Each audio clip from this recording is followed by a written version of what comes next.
Os pontos de Fernando Lima. Boa noite para os que acompanham em direto do Facebook. Cumprimentamos também os nossos ouvintes da Rádio Savana 100.2. Arrancamos desta forma os pontos de Fernando Lima. É um programa que vamos fazer via Skype, onde vamos comentar sobre os ganhos dos altos dirigentes do Estado e a manchete do semanário Savana desta sexta-feira. Vamos olhar também para a reversão da sentença do caso Josina Machel, os 45 anos da independência nacional, e também vamos olhar para o vizinho Malawi, que realizou eleições nesta terça-feira. Fernando Lima, boa tarde, como é que vai desse lado? Boa tarde, o bom tempo voltou a esta parte do país, um sol maravilhoso, podemos dizer que estamos num fim de semana prolongado, e aqueles que puderam, mesmo em tempo de coronavírus, fizeram a ponte e vieram apreciar um pouco o mar aqui pelas redondezas. Muito bem, Fernando Lima, antes de olharmos para os principais temas que elencamos para este programa, vamos ao seu tema de semana, que é o facto de, na próxima terça-feira, 30 de junho, a Total, que opera na área 1, Bacia de Rovuma, vai assinar um acordo de financiamento com cerca de 20 bancos para angariar 16.500 milhões de dólares. Fernando Lima, nem o corona, muito menos os preços de gás e também a situação de Cabo Delgado estão a travar os avanços dessas operações. Exatamente, e por isso mesmo é que eu achei que este devia ser o facto da semana. Aliás, este acordo financeiro devia ter sido finalizado ainda esta semana. Ainda há últimos acertos com todos os bancos envolvidos, cerca de 21 bancos e 8 agências de garantias de crédito envolvidos neste financiamento à Total, e não deixa de ser notável que num tempo muito depressivo, não só depressivo por força do coronavírus, mas os mercados estão deprimidos. As notícias que vêm de Cabo Delgado, intencionalmente ou não, são habitualmente notícias muito negativas. Há uma ONG francesa ou multinacional que pôs a circular também um relatório muito crítico sobre a situação de Cabo Delgado, e, portanto, não obstante todo este negativismo, o que é certo é que há quase 30 instituições de crédito que se estão, como se costuma dizer, a chegar à frente e a dizer: acreditamos no projeto do gás do Rovuma, estamos com os empreendedores que vão levar à frente a exploração do gás, e, independentemente dos preços muito baixos neste momento do petróleo e do gás, nós vamos financiar o projeto. E por isso mesmo, isto também explica o porquê que, quando em todo o mundo vários projetos estão neste momento congelados, quando na área 4 se, por exemplo, transferiu para o próximo ano a decisão final de investimento, a Total sempre disse em público que tudo estava a ser cumprido mediante os prazos, o que em algumas circunstâncias levantava alguns pontos de interrogação. Mas a questão fundamental é essa mesma: é que, tendo assegurados os financiamentos, não há nenhuma razão para que a Total não cumpra os planos estabelecidos. Claro que isto para Moçambique, que em última análise acaba também por ser influenciada por estas notícias negativas, isto são muito boas notícias, porque dá também uma nota de encorajamento ao investimento externo no país, e isto é uma área, um setor, algo que o país precisa muito, uma vez que todos os indicadores, e Moçambique não é exceção, todos os indicadores económicos são para que o ano de 2020 seja um ano péssimo para a economia de Moçambique. Fernando Lima, é notável, eu vejo aqui nesta lista dos bancos, é notável que a África do Sul está com um peso de 5 bancos. China 2, França 3 e Japão 3. É o peso da África do Sul. Exatamente. A África do Sul está muito interessada no gás do Rovuma. Aliás, continua de pé, embora apenas no papel, o famoso gasoduto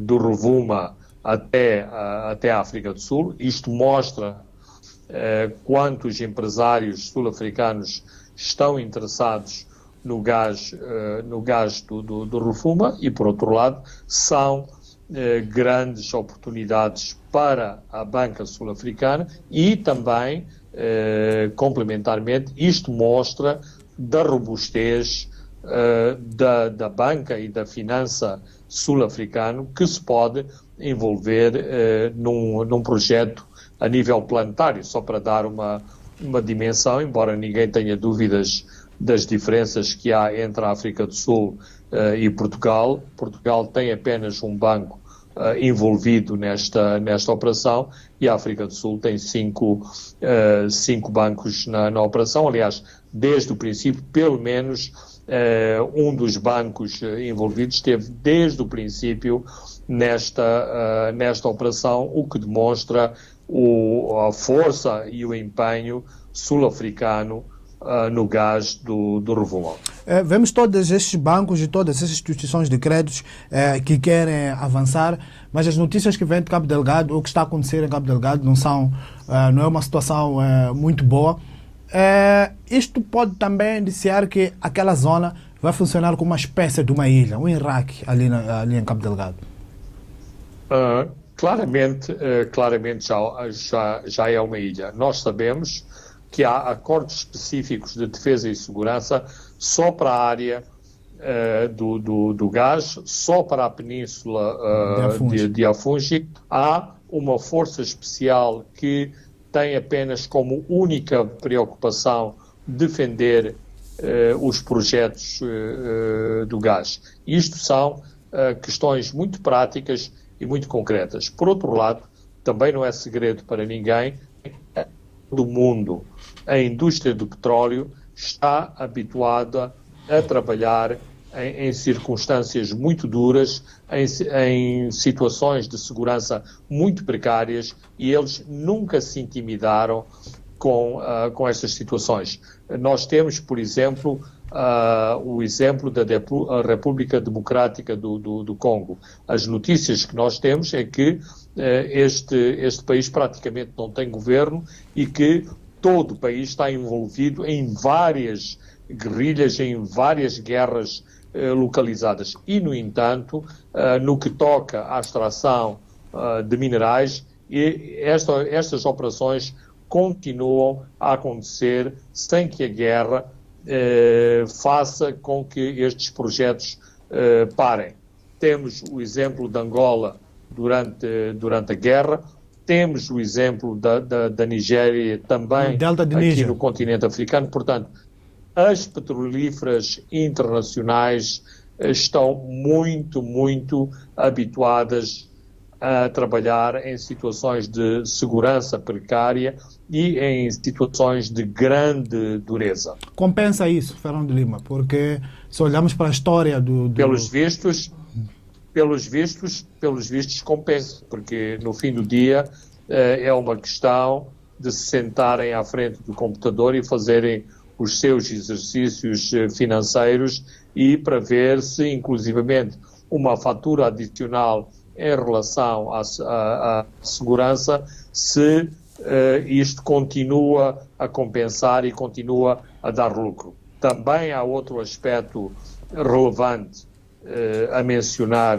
neste aspecto, é que nestas circunstâncias, muitas vezes, os próprios gastos com segurança não são repartidos equitativamente, acabam por ir parar na dedução na dedução dos lucros e das receitas e, por isso mesmo, Moçambique será um dos perdedores nesta questão, porque ou por via das deduções ou por via da comparticipação nos gastos de segurança, Moçambique terá que sempre ser envolvido nos montantes relativos às despesas com segurança.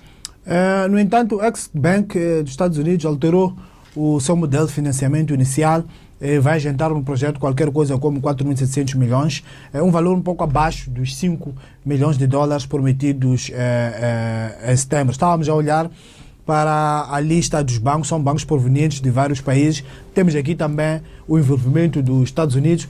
O que é que isto pode corresponder para o posicionamento geoestratégico para aquela zona?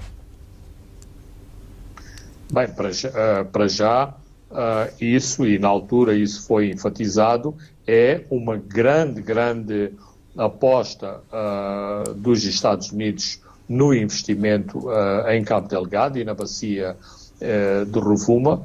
Por outro lado, este financiamento correspondeu ao renascimento da agência financeira do Estado Federal norte-americano e uma última questão não menos importante. Este foi um pronunciamento com um grande ênfase ideológico, vamos dizer também geoestratégico. Estamos lá porque queremos apoiar as empresas norte-americanas, queremos apoiar os americanos e, portanto, não queremos que aquilo que é por nossa opção um investimento em que devemos participar, não queremos dar chance à China e à Rússia então, se aproveitarem. Mais ou menos estas foram as palavras quer da administração, quer da direção do Exim Bank. Muito bem, Fernando Lima, vamos olhar para um outro tema, que são os ganhos dos altos dirigentes do Estado. O Savana publica nesta edição esta tabela salarial dos dirigentes superiores do Estado, desde o Presidente da República, o Presidente da Assembleia da República, Primeiro-Ministro, Presidente do Tribunal Supremo, até o escalão um pouco menor. É uma lista restrita que o Savana publica na íntegra, num país, Fernando Lima, em que os ganhos dos detentores dos cargos públicos não são de domínio público. Não acha que deveria ser normal um público conhecer os ganhos dos seus dirigentes, algo que acontece em outras democracias? Normalíssimo, Francisco. Eu costumo dizer e costumo dar como exemplo este tipo de notícias em cursos de jornalismo. Se houvesse transparência e se isso fosse normal, ou seja, o conhecimento dos salários dos nossos dirigentes, isso deixava de ser notícia. Exato. Ou seja, para que seria notícia se é do conhecimento geral, quanto ganha o Presidente da República ou quanto ganha o Ministro? Infelizmente, há falta de transparência, isto transforma-se quase numa caixa jornalística, muito embora haja alguma decepção nos números que são apresentados, ou seja, não há aí e não há nesta lista números, mesmo num país pobre como Moçambique, não há números que deixem as pessoas de boca aberta. Só para estabelecer um paralelo, os executivos dos bancos sediados em Moçambique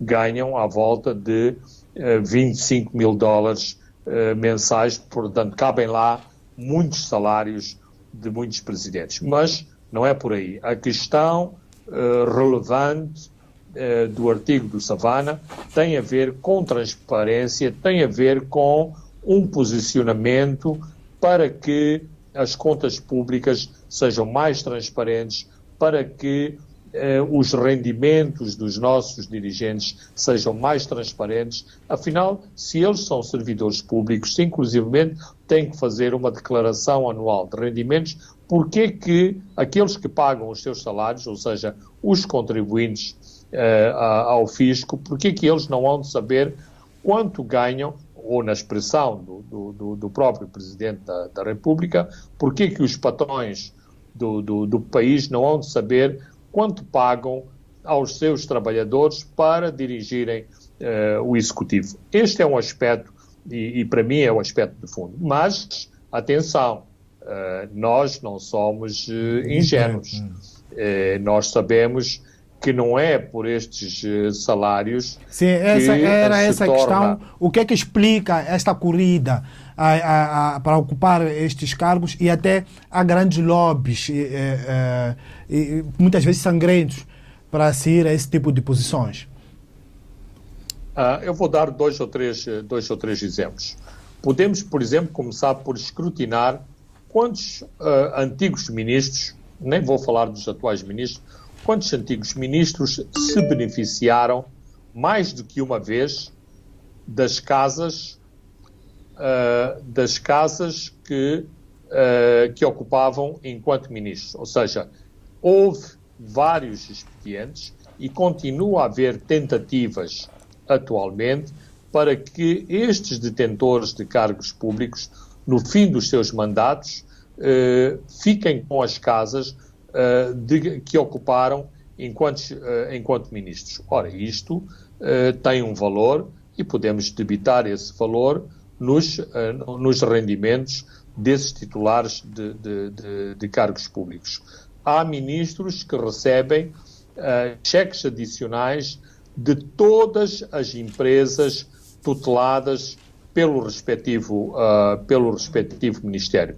Eu conheço um caso em que os cheques eram no valor de $2.000 por cada empresa tutelada. Há ministros que recebem subsídios das instituições que o seu Ministério tutela. Há ministros que emitem ou mandam, eles não emitem, mandam emitir subsídios, vales, compensações das instituições que tutelam a seu favor, e quando eu digo a seu favor pessoal. Nomes, exemplos, basta uma auditoria às contas do INSS para se comprovar de como o INSS, ao longo dos anos, tem vindo a funcionar como um saco azul para o titular da pasta do trabalho.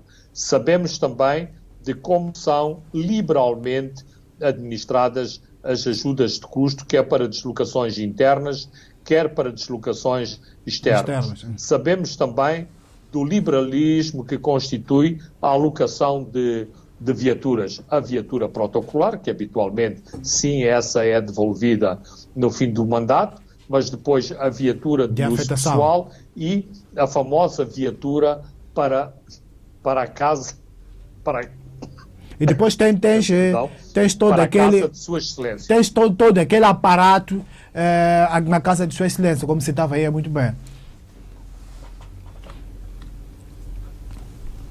Não, dizia que tens todo aquele aparato para a casa lá da Sua Excelência, que vai engordando completamente o orçamento que está por detrás do ministro. Francisco, por isso mesmo é que era preciso acrescentar essa nota de cautela, porque eu já vi, e nessa altura as redes sociais já estão a reagir ao artigo do Savana, para dizerem quão pobrezinhos são os nossos dirigentes e quão sacrificados são os nossos dirigentes por aceitar governar por míseros $2.000 mensais. E depois, acrescentando a isto, tem já o famoso processo de reintegrações quando cessam funções.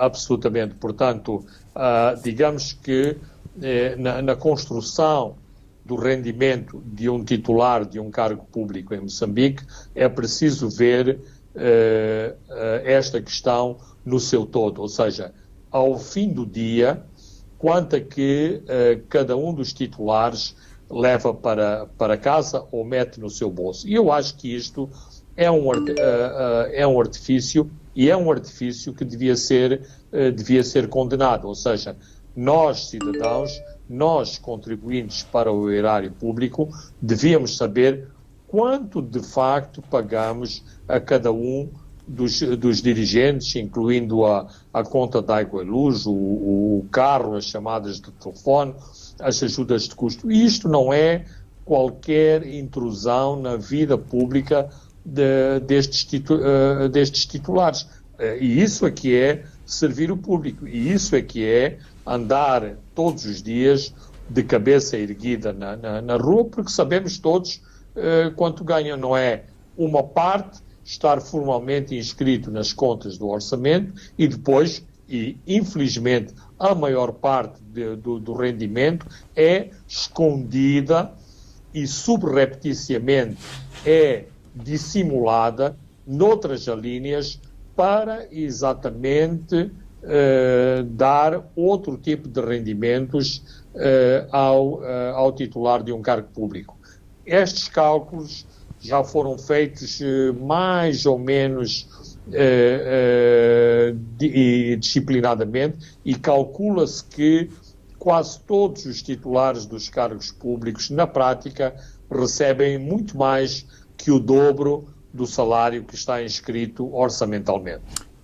Fernando Lima falava de que nós, os contribuintes, deviam saber, no fim do dia, quanto é que um dirigente leva para casa. Lembro-me que, numa entrevista de alguns anos, ao Savana, o então ministro de Turismo da altura, Fernando Sumbana, quando foi questionado sobre se não seria importante publicar-se os salários e as regalias dos dirigentes do Estado, e isso foi na altura em que Manuel Chang, também então o ministro das Finanças, aceitou divulgar a sua declaração dos rendimentos, foi público, e Fernando Sumbana dizia que não, isto poderia escandalizar o público. Não, eu penso que não. Eu penso que não escandaliza ninguém. Aquilo que escandaliza é as pessoas saberem por portas e travessas dos gastos dos servidores do Estado. Aquilo que escandaliza é o facto de estarmos, por exemplo, numa situação de grande aperto económico e não sabermos e não tomarmos conhecimento que a determinados níveis do aparelho de Estado esses mesmos sacrifícios são feitos por aqueles que nos governam. E voltando ao Manuel Chang, e aí muitas vezes, porque agora Manuel Chang está na moda baixo, estas coisas tendem a passar despercebidas, é importante realçar que Manuel Chang, à altura da declaração dos seus rendimentos, atirou uma pedra ao charco e eu sei e posso dizê-lo que foi muito criticado pelos seus pares porque não deveria ter feito aquelas revelações. Muito bem, Fernando Lima, vamos olhar para um outro tema, que é a reversão da sentença no caso de Josina Machel. O Tribunal Superior de Recurso revogou a sentença do Tribunal Judicial do Distrito Municipal de Camfumo, que em fevereiro de 2017 condenou Rufino Lucuco no caso de violência doméstica contra Josina Machel, que, como nós sabemos, é a filha de Samara Machel, da ativista social Graça Machel. Rufino Lucuco havia sido condenado a 3 anos de prisão e ao pagamento de uma indemnização de pouco mais de 200 milhões de meticais. Era acusado de um crime de violência física grave e de violência psicológica. Fernando Lima, acha que foi perdida aqui uma flagrante oportunidade para a administração da justiça lançar um sério sinal à sociedade sobre a questão da violência doméstica, sobretudo contra as mulheres? Absolutamente. Essa é a parte mais triste e mais dolorosa desta história. A senhora Graça Machel é uma conhecida ativista, pelos vistos e sobretudo por aquilo que nos foi revelado ao longo do julgamento. A sua filha também segue as suas pegadas e claramente tentaram utilizar este julgamento para chamar a atenção para a chaga que é a violência doméstica em todo o mundo e em particular em África, porque não tenho presente as estatísticas, mas estou certo que a situação em África é muito mais penosa e muito mais gravosa que em outras partes do mundo, nomeadamente aquilo que grosseiramente se chama o terceiro mundo. O terceiro mundo. Portanto, a grande vítima desta resolução e desta sentença do Tribunal de Recurso é exatamente a violência doméstica.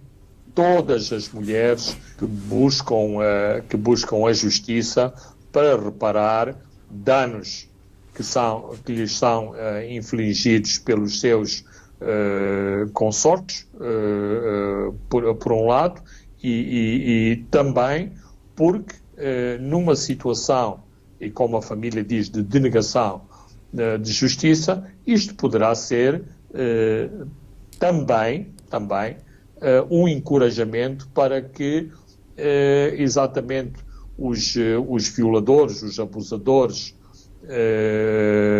de mulheres e dos seus familiares diretos pratiquem este tipo de ações, porque têm como exemplo aquilo que aconteceu no Tribunal de Recurso. Eu estou a falar de questões eminentemente políticas e sociais, não estou a falar dos aspectos técnicos que envolvem esta sentença. E depois também é preciso lembrar que esta lei ficou muito tempo no Parlamento, agora teve o seu primeiro teste muito forte e tivemos o resultado que tivemos. Sim, e aqui é preciso também analisarmos outros aspectos. É importante que se reconheça que houve um grande forcing, ou seja, houve uma grande pressão para que este caso se transformasse numa bandeira. E quando isto acontece, sempre, ou é habitual, haver uma reação, digamos, dos contrários. Quer queiramos, quer não, e com todo o respeito que na sociedade moçambicana merece tudo o que tem sido feito pela senhora Graça Machel, esta não deixa de ser uma família de elite e para a narrativa popular, o agressor era, digamos, de uma família da plebe, do povo. Portanto, houve sempre uma reação negativa, não só sobre a mediatização do caso, que em muitos setores foi considerada desequilibrada, e, sobretudo, pela indemnização administrada a favor da ofendida. Vejamos só, e estou a citar isto a partir dos comentários que tenho visto nas redes sociais e de, inclusivamente, pessoas que me são próximas. À jovem Josina Machel foi administrada uma indemnização de 200 milhões de meticais. Ora, a semana passada, o Tribunal Judicial do Xai-Xai, pelo homicídio de um ativista político e social, administrou uma indemnização de 2 milhões e meio de meticais. Claro que é preciso ver que num caso estamos em presença de um barão da área imobiliária, como é conhecido o Sr. Licuco, e do outro lado, tirando para fora da fotografia o Estado, são quatro polícias que oferem vencimentos abaixo dos $400 mensais. Portanto, há uma grande diferenciação e Estas indemnizações também muitas vezes são fixadas tendo em conta a capacidade financeira daquele que deve, portanto, pagar a indemnização. Mas, portanto, para dizer o seguinte, que houve muitos aspectos negativos, neste caso, que acabaram por penalizar a família Machel. E resta um único caminho, que é o recurso ao Tribunal Supremo, mas é apenas, o recurso tem de ser apenas em matéria de direito, Fernando Lima. Bem, este também é um aspecto muito importante, não só por este aspecto jurídico ou legal, ou seja,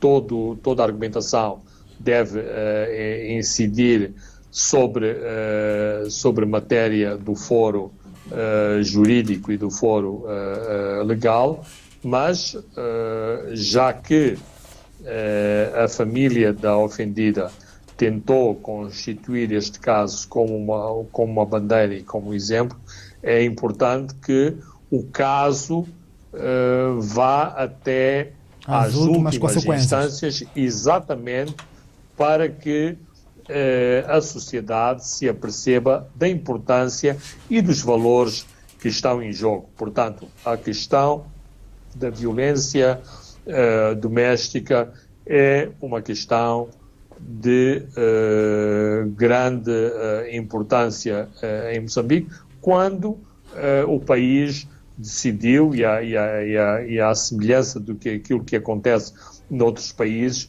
decidiu abraçar esta causa. Muito bem, Fernando Lima, vamos a um brevíssimo intervalo e voltamos já.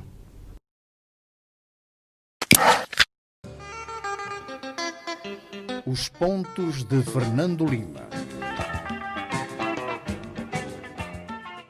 Estamos de volta. A segunda e a última parte dos pontos de Fernando Lima. Fernando Lima, agora vamos olhar para os 45 anos da independência nacional, uma data que foi assinalada ontem. Fernando Lima viveu este período histórico, sobretudo neste processo de transferência de poderes do regime colonial para a Frelimo. O que eu gostava que nos contasse aqui, que memórias é que guarda, mas olhando sobretudo para os grandes momentos na comunicação social. Bem, a comunicação social, penso eu, e na altura eu não fazia parte da comunicação social, mas acompanhei muito de perto o fenómeno da comunicação social naquela altura. Aliás, uns meses, menos de um ano depois da independência, juntei-me à redação de Notícias, onde tinha muitos dos meus amigos, dos meus companheiros de lutas pela independência que já estavam dentro da redação do Notícias. Portanto, eu fui um daqueles jovens que estive no dia da independência no estádio da Machava. Eu sou um desses jovens que estive envolvido na frente da educação, porque na altura era aquilo que era importante fazer, introduzindo uma nova cadeira, uma nova disciplina em todas as várias fases do ensino, que era a educação política. Portanto, fizemos os currículos, elaborámos os currículos e estivemos envolvidos nessa frente. Sobre a comunicação social, aquilo que me parece importante dizer é que houve, desde o início, e quando eu digo desde o início, acho que um marco histórico relevante é o 25 de Abril em Portugal, portanto, que possibilitou uma grande abertura. Isto significa também uma grande abertura na imprensa. Vários órgãos de informação em Moçambique, nomeadamente a revista Tempo, que praticamente já não existe neste momento, o Jornal Notícias, e a Rádio Moçambique se posicionassem claramente pela independência e advogassem também a independência a favor do movimento de libertação que lutou de armas na mão pela independência. Eu penso que este foi um aspecto muito importante, eu diria, determinante para que E nessa altura, Fernando Lima, um não houve uma espécie de resistência para a tomada desse tipo de posições?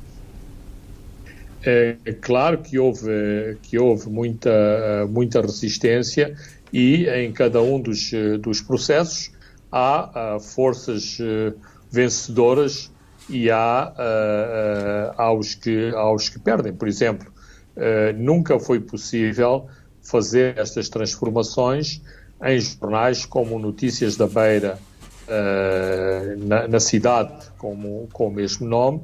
Nunca foi possível fazer estas transformações no jornal diário que pertencia à Diocese Católica da cidade de Lourenço Marques. E, portanto, como corolário dessas situações, por exemplo, em Lourenço Marques, hoje Maputo, deixou de existir o jornal Diário de Moçambique, que tanto quanto me lembro, Diário de Lourenço Marques, mas o jornal chamava-se apenas Diário, e penso que a última edição deste jornal terá acontecido sensivelmente a 6, 7 de setembro, porque logo a seguir houve o levantamento dos colonos brancos em Lourenço Marques.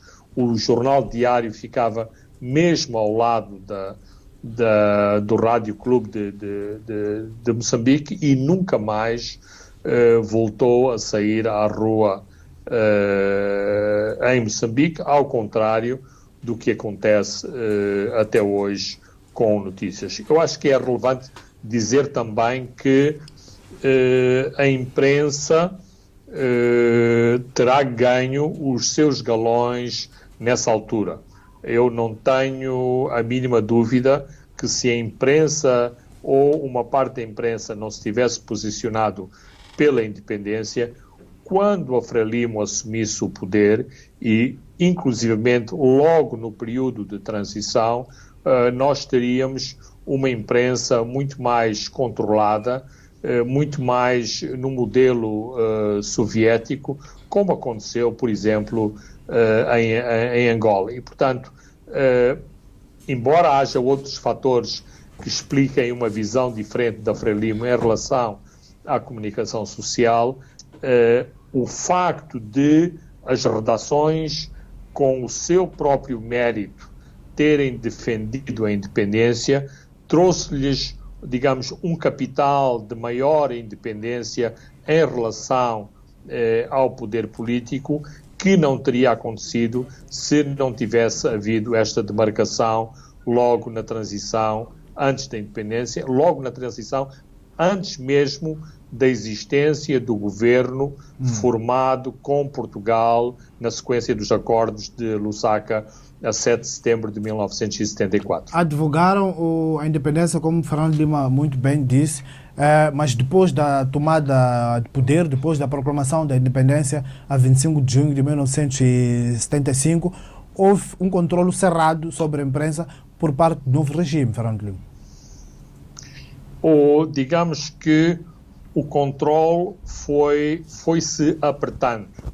Digamos que no início não havia um controle apertado, no início nem sequer havia esta definição que o partido controlava a comunicação social, o próprio Ministério de Informação dava umas sugestões sobre aquilo que devia ser a comunicação social, mas claro que todo o processo se foi radicalizando, e quando eu digo o processo se foi radicalizando, significa que o partido Frelimo, que na altura não era partido Frelimo, era apenas a Frente de Libertação de Moçambique, por via, sobretudo, do Ministério da Informação, acabaram por ter um grande controle e uma grande influência na prática sobre a comunicação social moçambicana. Mas é preciso, por exemplo, invocar momentos relevantes na comunicação social. Por exemplo, a admissão do primeiro diretor nacional de informação, o jornalista Fernando Magalhães, que se demitiu por não concordar com esse modelo de controle sobre a informação como advogava a Frelimo. E Fernando Magalhães não era uma pessoa de direita, era claramente uma pessoa de esquerda e uma pessoa que, sem equívoco, apoiou a Frelimo e a independência de Moçambique. Depois, no Jornal de Notícias, em setembro de 1975, houve uma purga de jornalistas que abrangeu cerca de 21 profissionais nesta redação que saíram por não concordarem exatamente com o maior controle partidário sobre os órgãos de informação. E, por último, ao longo dos anos e até 1990, e falo de 1990 por ter sido o ano em que foi aprovada a nova Constituição da República, houve sucessivas purgas nos órgãos de informação moçambicanos, purgas essas que nunca foram publicadas em decreto ou em comunicado em boletim da República, aconteceram na sequência de decisões de natureza política. Muito bem, Fernando, olhando um pouco para aspectos mais globais, um pouco mais para a frente, nesses 45 anos da independência, pode-se falar de ganhos da independência num clima de enormes desigualdades, onde as elites políticas e clientelistas que têm acesso aos canais do poder controlam a riqueza, onde os que pensam diferente são perseguidos e serviciados, até assassinados por esquadrões de morte dentro da própria polícia. O último caso foi este de Anastácio Matavel, que foi julgado, mas tivemos o do Zé Maquani e também do Gersinho de Salema por aí além. O Sestac, por exemplo. Sim, é importante que esta visão e esta versão seja aqui elencada e seja aqui trazida à colação.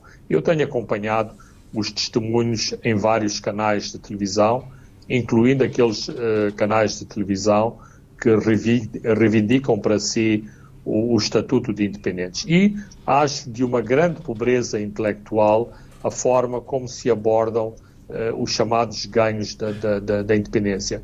Os ganhos da independência não podem ser apenas elencados no número de escolas, no número de hospitais, no número de licenciados das universidades e do próprio número de universidades. Ninguém tem dúvidas sobre isso. Embora, a partir desses mesmos resultados, podemos começar a levantar questões sobre esses mesmos aspectos. Que qualidade de cuidados sanitários recebem os moçambicanos em todos esses hospitais criados? Que qualidade de ensino recebem os moçambicanos que frequentam as escolas primárias, secundárias e as universidades moçambicanas? Mas, mais preocupante que as estatísticas, e as estatísticas, como todos sabemos, são muito, muito traiçoeiras, porque um pão dividido por 2 numa estatística dá metade de um pão se ele for partilhado por 2 pessoas. Ora, nós sabemos que na prática não é assim. Não é que 2 pessoas comem metade de um pão. Os ricos comem quase todo o pão e os pobres ficam ali com uma pequena côdea. Voltemos às questões de desigualdade. Eu penso que o aspecto da desigualdade e também o aspecto da pobreza são os maiores desafios para o governo do dia e para os próximos governos, porque a desigualdade e a pobreza são, digamos, o alfobre para as revoltas, para a violência, para a insubordinação social. Olhemos, por exemplo, o exemplo do o que aconteceu e o que ainda está a acontecer no Brasil. O Brasil sempre foi olhado como um país de sucesso, mas por causa das desigualdades sociais que não se resolvem com muros, com arame farpados, e com decretos, cercas e com processos administrativos, uma parte da classe média brasileira, uma parte dos quadros universitários, dos técnicos universitários brasileiros, escolhe viver noutros países porque exatamente não consegue suportar o nível de violência que existe no Brasil. Ora, a violência não existe porque existem cartéis da droga ou cartéis do crime, não. A violência, os próprios cartéis da droga, do crime, existem porque há grande desigualdade social. Ora, aquilo que o governo do dia tem que fazer e os futuros governos do nosso país têm que fazer é uma análise profunda de como combater a crescente desigualdade social no país. E isto não sou eu que o digo. Todas as organizações internacionais vêm constatando isso, ou seja, cresce todos os anos a desigualdade social. Ora, a desigualdade social ou a desconstrução da desigualdade social faz pela introdução de políticas que alteram esta situação específica. Um outro dado também muito importante.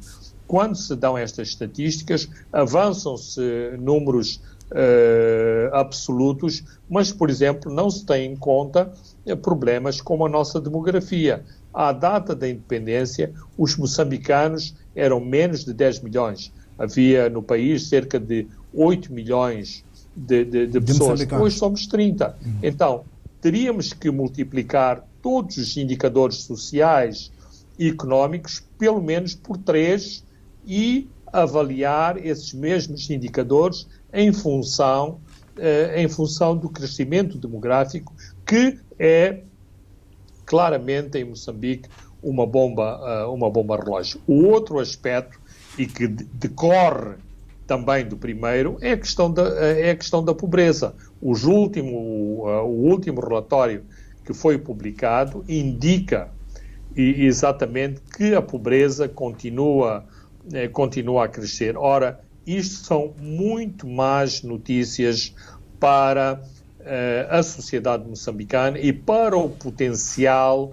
de eclosão de violência social no país decorrente de níveis extremos de pobreza em Moçambique. Muito bem, Fernando Lima, vamos olhar agora um pouco para o processo de DDR, sobretudo para a entrevista que o embaixador Mirko Manzoni, enviado pessoal do secretário-geral das Nações Unidas a Moçambique, concedeu ao jornal O País, e onde disse que fracassaram as tentativas de negociar com o líder da autoproclamada junta militar, Mariano Nhongo. E diz Mirko Manzoni que Mariano Nhongo é flexível e todas as aproximações com vista ao entendimento fracassaram. O que é que pode estar, Fernando Lima, a corresponder a esta alegada inflexibilidade de Mariano Nhongo? Bem, eu devo dizer que fiquei surpreendido com as declarações do enviado do secretário-geral das Nações Unidas. Acompanhei com alguma proximidade todas as iniciativas que têm sido encetadas desde o ano passado para fazer esta aproximação com Mariano Nhongo e sempre esperei por resultados positivos. Aliás, continuo a esperar resultados positivos. A minha interpretação na espetacularidade das declarações de Mirko Manzoni quer parecer que resultam de criar exatamente esta grande espetacularidade e este grande choque em relação às iniciativas tomadas em relação em relação a Mariano Nhongo para tentar criar um clima de pressão sobre a própria junta para uma nova etapa de negociações. Explico-me. Com esta tomada de posição, de algum modo, tenta-se isolar Mariano Nhongo e todos aqueles que o apoiam, porque há sempre subadjacente que existe uma franja de moçambicanos ou de setores da sociedade moçambicana que estão a apoiar Mariano Nhongo. Aliás, Depois, ele diz que as reivindicações de Mariano Nhongo são políticas e não têm enquadramento no DDR. É por aí esse ponto que estava a tocar, Fernando Lima. Absolutamente.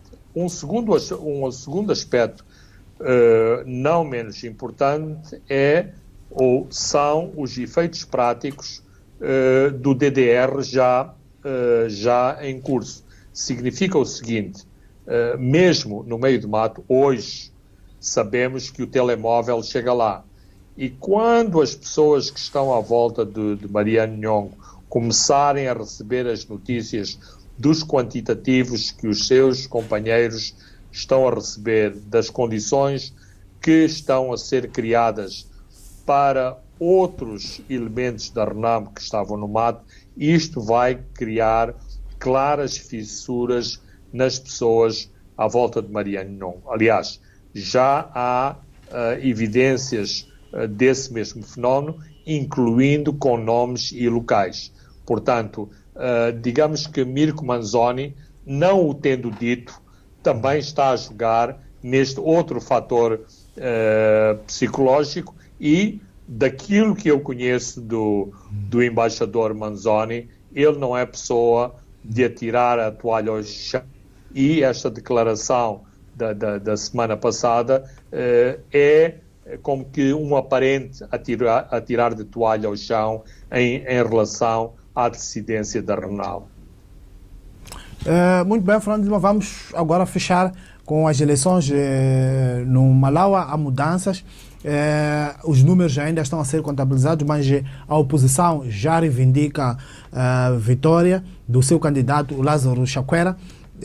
Nas eleições da passada terça-feira, Peter Mutharika ainda não se manifestou, mas os seus apoiantes prometem protestar contra estes resultados.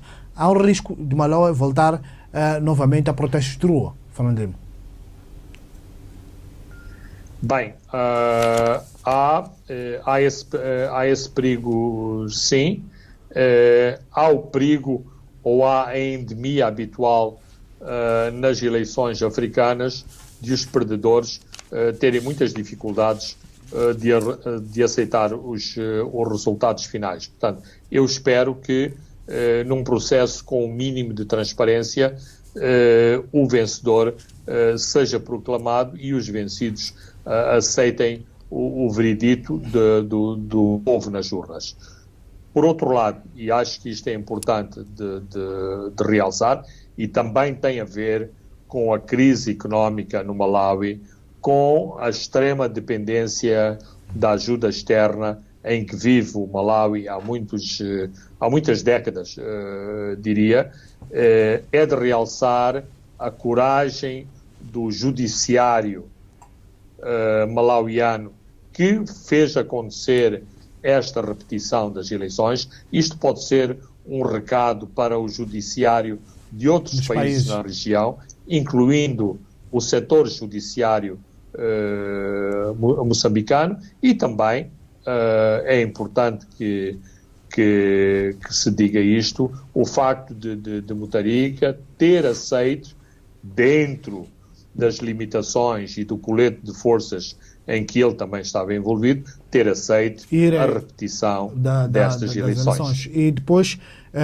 o judiciário defendeu que tinha que ser 50 mais 1 e Mutharika só melhorou um pouco com os números que teve na primeira eleição antes de ser anulado. Agora ele tem cerca de 40%. E o Chakwera, o Lázaro Chakwera, já anda aos 55%, quase a roçar aos 59%. Exatamente. Aliás, desde o princípio, quando eu digo do princípio, desde que aconteceram as últimas eleições, que havia grandes evidências, para além das grandes suspeições de que as eleições tinham sido fraudulentas e de que os resultados tinham sido grosseiramente manipulados. Muito bem, Fernando Lima, chegamos ao fim do nosso programa, onde comentamos os ganhos dos altos dirigentes do Estado. É a manchete do semanário Savana desta semana. Olhamos também para a reversão da sentença do caso Josina Machel. Comentamos um pouco sobre os 45 anos da independência nacional e fechamos com as eleições no Malawi. Eu sou Francisco Carmona. A André dos Santos se encarregou da parte técnica. Nos vemos de hoje a 7 dias.